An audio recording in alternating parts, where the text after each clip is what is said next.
Hello everyone, welcome to our channel J R meaning. আজকে আমরা যে ইংরেজি শব্দটি জানব সেটি হচ্ছে কাল্টিভেটর।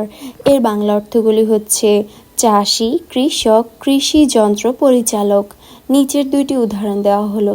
প্রথম উদাহরণটি হচ্ছে the farmer used A cultivator to prepare the soil for planting.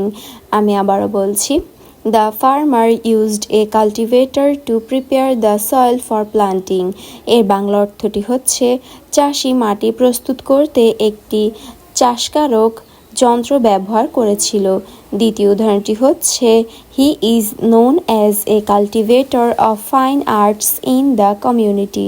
আমি আবারও বলছি, he is known as a cultivator of fine arts in the community.